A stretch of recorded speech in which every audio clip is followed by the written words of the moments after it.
this video, I want to show you multiple ways of offsetting edges, and offsetting edges is a very powerful way of modeling in Blender. Whether you're concepting, blocking out, running sub-D, securing mesh, trying to fix topology, whatever you're trying to do, offsetting edges is one of the most powerful things that you need to know, okay?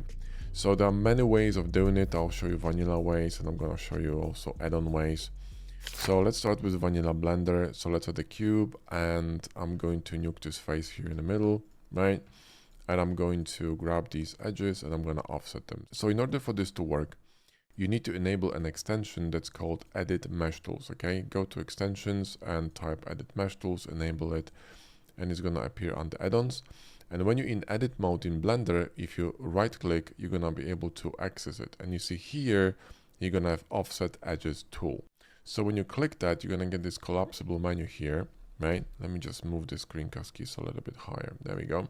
You're going to get this collapsible menu here. And now let's talk about it. By default, you're going to see offset, okay? And offset is going to basically offset edges at a certain degree, which by default is 0. So the same kind of elevation. And you can change it in here, by the way, right? And it's going to rip off of the edges that you selected and kind of push them outwards, okay? And you can change the width of it. You can hold shift, right? And you got other options here to follow face, etc. But that's, that's the gist of it. Now, you got different options here. Like, for example, instead of offset, you can choose extrude, which is going to connect these edges to the geometry, which is really useful. So that's kind of like, like going, well, let me show you, right? So let me just nuke these. Kind of like going, E and then collapsing them, S and Shift Z, it's the same thing, right? Now, in this case, it's going to work. It's going to be probably faster, but if you're in a more complicated mesh, or, you need to follow specific angles, or you want to adjust the angle, to a specific degree here, maybe you're going to be better to use the offset tool. However, but that's not all that you can do with this tool. Check this out. So I'm going to select these edges here, right? And I'm going to go back to my mesh tools. So mesh tools and offset, right? But instead of, extrude, I'm going to change it to move. And now these edges going to be moving with the offset. But that's again, kind of like going S, Shift Z and just moving them, you know what I mean? So you couldn't kind of go around this, kind of, right? But that's the offset tool in vanilla. Now, another very powerful vanilla tool is the bevel tool. So let's say that I wanted to subdivide this mesh, right? I had something like this going on in here, right? Drop a face, drop these, some kind of securing loops in here. And I wanted to subdivide it. If I go Control 1, it's not going to work because it's going to collapse the mesh. So what I would need to do, I would need securing loops all around this mesh, right? And I could do it manually, go here and insert this, right? Go here and add a loop, and then maybe add a loop here, and so on and so forth. So all these corners are secured. Now, the problem with doing it this way is that you're going to end up with uneven distances in between these loops, which is going to result in uneven bevels, okay? So the bevel is going to be kind of like distorted, you know what I mean, on the entire model. It will not look good, especially when you're going to have larger bevels. So what you want to do is you want to run a bevel, right? So what you want to do is you want to select edge or edges because it works on multiple edges, right? I'll show you. And you want to Control B, regular bevel. But now instead of sticking to this kind of a profile, what you want to do is you want to press P and it's going to flex it, right? To 90 degrees or to whatever angle is max in here, which is 90 degrees. Then press A to adjust the width. And if you go and select all the hard edges on this model, it's going to create parameters with loops that are going to allow you to, to subdivide the mesh.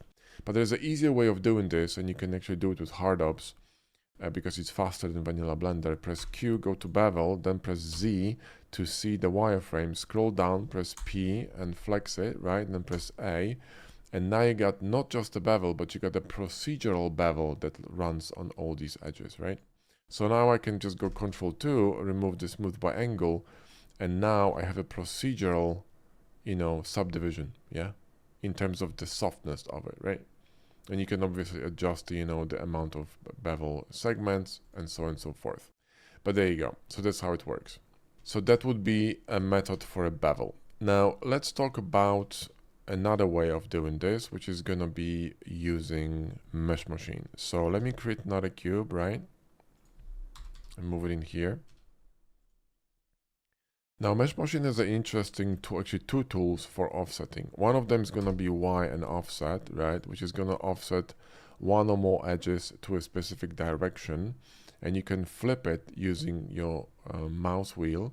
You can also press Q to toggle the slide. Now, in this case, it will not do much, but if I was, for example, sliding this edge on this mesh, you'll see the difference, right? Especially when you're going to have something like, you know, something like this here. So Q, and let's go run Alt E macro. Then I'm gonna grab this edge here, and I'm going to offset it. See, now we're gonna have a problem, right? So if I press Q, it's gonna slide. Okay, so we're gonna have this, and then in addition to this, what you can do, which is a pretty cool tool, is this one. So offset again, right? Scroll your mouse and then press M, right? And you can do this, which is pretty cool, right? That's pretty awesome, right? So there you go.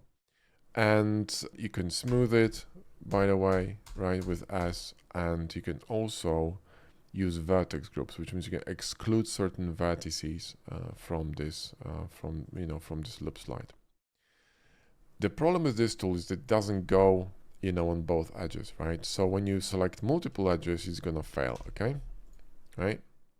Obviously, so you want to use the one I showed you before. Okay, now one pro tip for this one: if you're going to run it once, your bevel is going to get stuck in the profile. So what you want to do, if you want to run a bevel in the future, you want to change the profile. So you want to, you know, unroll this bevel here and change the profile here back to 0.5, right? Not the width, sorry. Hang on a second. Oh, here, profile 0.5, there we go. And you're gonna end up with a bevel, right? So, you know, that's how you wanna do it. By default, I think Hardup's bevel is 0.7 or something like this, but you know, it doesn't matter.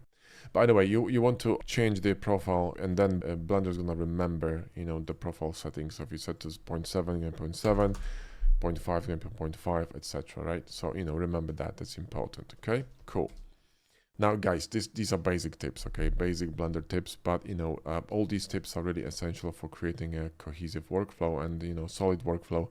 But these tips gonna just, you know, fly out of your head in 2 minutes, and you're gonna forget them if you're not using them, which is why we created a Hard Surface Accelerator course, which is going to teach you all these essential tools and workflows and tips and tricks in a very organized setting. We're gonna teach you the tools, and then there's a whole practical section, which, you know, you're gonna be repeating certain operations, and eventually it's gonna become your muscle memory. And in less than 2 weeks, just studying about, you know, 30 minutes plus a day, you can literally learn all the basics of Blender and be way more proficient in Blender than if you were doing it from YouTube, and in way quicker time frame. Okay, so check the page, the link is in the video description and in a comment pinned under the video.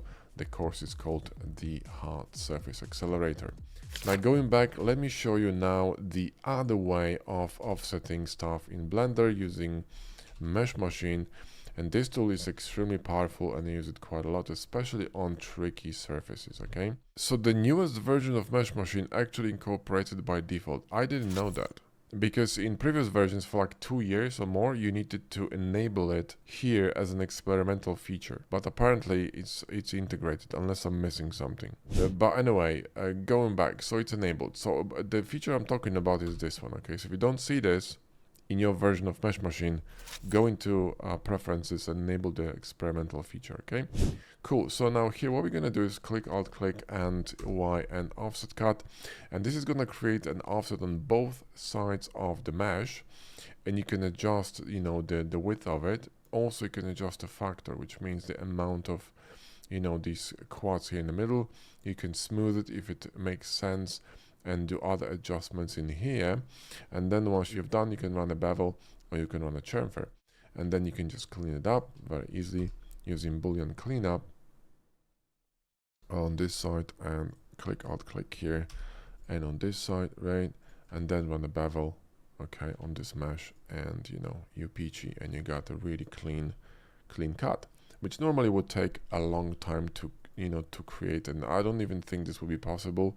You probably would need to, you know, create a boolean and then cut it, perfectly align yourself to the side and cut it with a boolean to create this kind of a geometry, otherwise it's impossible, okay? And in addition, you will have some shading problems, but there's a feature here called Stash It and Normal Transfer, which allows you to transfer normals from the cutter and the sphere to literally create a perfect shading. But you know, this is outside of the scope of this video. Watch my other videos on Mesh Machine to learn how to do it. And last tool I want to show you is going to be Nsolve. And this one is interesting because this one's going to allow you to select certain edges and kind of perform the same trick as we did with the bevel. The cool thing about it is that it will not change the bevel profile. So you can use bevel and this tool at the same time. So enable Nsolve, and the tool is in here called Offset Edges. And if you click and drag it, you see you're gonna get this, which is basically the same behavior as the bevel feature in Blender, right? Now, another cool feature here is that I'm just gonna mention it, you know, by the by. I have a video on Nsolve, you know, go ahead and watch it. It's a pretty cool add-on for cleaning up geometry, but one of these tools is mind-blowing, and is this one, okay? Normally, if I wanted to run a, you know, bevel here, I can't do this because I'll be blocked by all this topology, but with this tool, I can, which is kind of insane. So it's going to eat topology. So it's kind of like a combination of bevel and offset cut in one tool. By the way, the third method, just as a bonus tip, I'll tell you, as a third method of, you know, running this bevel thing here is gonna be Control 2 with machine tools. So if you press Control 2 and you have Smart Edge enabled, it's going to offset edges here using machine tools. So that would be, you know, kind of a third way of doing it, other than Blender Vanilla Control B, or basically the Nsolve method. So anyway, thanks for watching. That's it for the video. And like I said in the beginning, if you're interested in learning hard surface in Blender, grab our course, the Hard Surface Accelerator, which is going to teach you all these tricks and all these essential tools for hard surface modeling, and way more than this, including, you know, principles of design, in just 2 weeks, which is going to save you a ton of time and you're going to have a lot of fun. Thanks for watching, and I'll see you in the next video.